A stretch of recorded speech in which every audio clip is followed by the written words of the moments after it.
Hey zusammen, herzlich willkommen zu einem neuen Video von mir, Weltenspiel. Und zwar geht es heute bereits an den nächsten Turnierbericht. Und zwar spiele ich keine Sisters und kein Chaos, sondern Imperiale Ritter. Leider ist das Ganze noch vor dem Data Slate, also das Data Slate gab es zwar schon, als das Turnier war, aber das Turnier wurde noch mit den alten Regeln gespielt. Also nicht Objective Secure auf den Armigers und die großen zählen leider nicht als 10 Modelle. Ich spiele Freeblade Lance und was ich dabei habe, werdet ihr jetzt gleich sehen. Ich beginne hier gleich vorne mit den kleinen. Die Armigers sind alle Warglaves mit Heavy Stubber, dem Melter und dem Kettenschwert.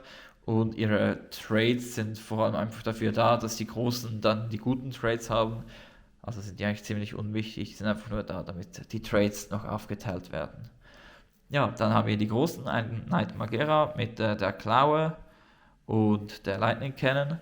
Der hat ein Relic, und zwar das Banner von Macarius, einfach, dass er als 10 Objective Secure giltet. Dann die Freeblade Trades sind 6 Zoll heroische auf ihm und ich würfel einen Würfel. Und ja, er bekommt entweder mehr Bewegung, trifft besser im Nahkampf oder besser im Schießen für den Rest des Spiels. Dann hier in der Mitte haben wir den Knight Castellan, den großen Bösen, der leider nicht mehr ganz so gut ist wie damals in der 8. Edition. Der hat das Warlord Trade, eine 4+ Rettungswurf, dann das Relic, die bessere Plasma, die Stärke 8 ist und 2 Schaden macht und -4, und wenn man sie overchargt, ist die Stärke 9 und macht 3 Schaden. Ja, und dann habe ich für 2 Kommandopunkte mit dem Freeblade Stratagems eben noch ein zweites Relic gegeben, und zwar den 2+ Rüster. Seine Freeblade Trades sind, dass er einen Trefferwurf, Verwundungswurf, Schadenswurf oder Rettungswurf pro Battle Round wiederholen darf und auch Objective Secure. Leider zählt er nur als ein Modell. Ja, und zu guter Letzt haben wir einen zweiten Magera, aber einen dritten großen Knight, ebenfalls mit Klaue und der Lightning Cannon. Er hat das Warlord Trade Echoes from the Past, wo ich das Household ausgewählt habe, dass er einen 6er Feel No Pain hat. Ja, und seine Freeblade Trades sind ebenfalls Objective Secure als ein Modell und 6 Zoll heroische Intervention. Ja, das ist meine Liste. Und ihr werdet gleich sehen, wie sich die Liste geschlagen hat.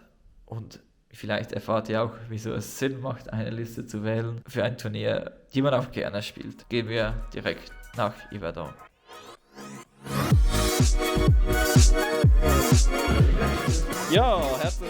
Ja, herzlich willkommen in Iverdon. Wir sind angekommen und haben schon für das erste Spiel aufgestellt.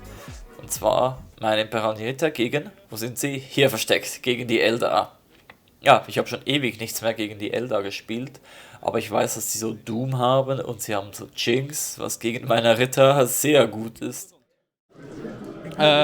So sieht es am Ende aus des Spiels. Die Eldar haben nicht mehr viel, aber sie haben doch noch mehr als ich, weil ich habe nur noch ein Modell.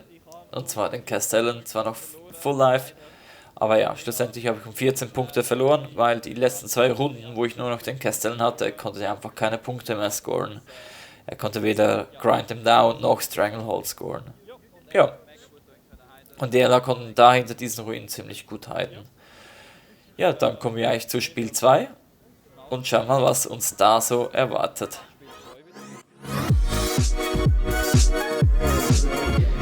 Herzlich willkommen zu Wer kennt's nicht? Es gehört zu jedem Turnier dazu, und zwar das Matchup gegen Marines. Ja, man muss eigentlich immer damit rechnen, dass man gegen Marines spielt, und wir spielen gegen White Scars.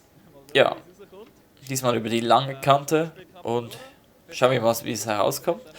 Ja, hoffentlich können wir hier noch einen Sieg reinholen, und meine 3 Schaden sind ziemlich gut gegen die White Scar. Und mal schauen, ob die Mageras das auch durchziehen können. Ja, und so sieht es nach dem Spiel aus, also etwas das Gegenteil.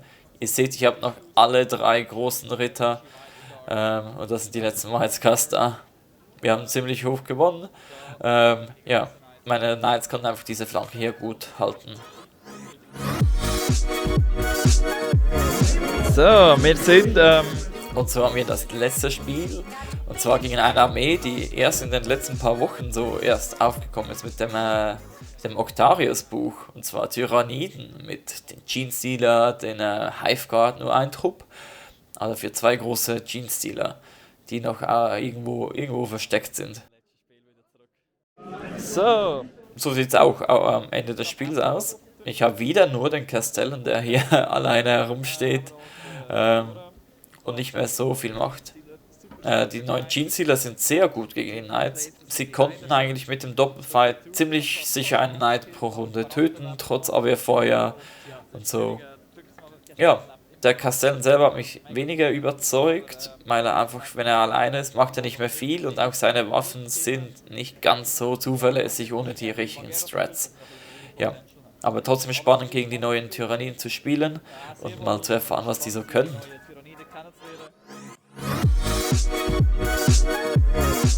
Ja, so sind wir am Ende des Turniers angekommen. Ihr habt es gesehen, 2 Niederlagen und einmal gewonnen. Ja, das war das Turnier. Was ist mein Fazit dazu? Und was habe ich gemeint mit einer Liste auswählen, die man gerne spielt? Nun, mein Fazit allgemein zum Turnier war sehr geil. Also das Turnier war wirklich sehr gut organisiert. Die Locations war mega toll. Das war wirklich toll und auch sehr viele tolle Spiele. Also ich habe viel Neues gelernt und hatte gute Spiele, vor allem gegen die Tyranniden. War mal toll, das kennenzulernen. Ja, jetzt nun zum Negativen. Das erste Problem ist, dass ich meine Liste eigentlich nicht mehr anpassen konnte. Die Eingabe war sehr free und ich konnte sie einfach nicht anpassen, weil ich den nicht ersetzen konnte, weil ich noch einen ganzen Knight hätte anmalen müssen, hätte noch einen Armiger mehr anmalen müssen, hätte ich den ersetzt, einen kleineren. Ja, das ist etwas schade, wenn man eine Liste spielt, die man dann, auch wenn man schon merkt, dass da etwas nicht passt, auch nicht mehr anpassen kann, weil man sich einfach hier festgelegt hat auf eine Armee, von der man nicht mehr hat. Ja, und sonst, die Knights waren cool, vor allem im Killing Power, aber was mir fehlte, waren die Tricks ein wenig. Vor allem die kleinen Helden auf dem Schlachtfeld, die Infanterie. Dennoch kann ich die Knights für alle empfehlen, die gerne große Fahrzeuge haben. Vor allem jetzt mit dem neuen Data Slate, wo die kleinen Knights Obsec haben, sind die plötzlich mega gut für 130 Punkte. Und auch die großen mit Freeblade gibt man ihnen Obsec und dann zählen sie gleich als 10 Modelle, was sehr stark ist. Also ja, wenn ihr Modelle, Fahrzeuge gern habt, die noch Obsec haben, dann spielt unbedingt Knights. Weil die können das wahrscheinlich jetzt am besten. Das war mein Turnier und ich hoffe, es hat euch auch gefallen, da wieder dabei zu sein. Wenn ihr irgendwelche Anmerkungen habt oder so, dann schreibt das unbedingt in die Kommentare und ich freue mich dann schon, euch beim nächsten Video begrüßen zu dürfen. Macht's gut und bis bald, euer Weltenspiel.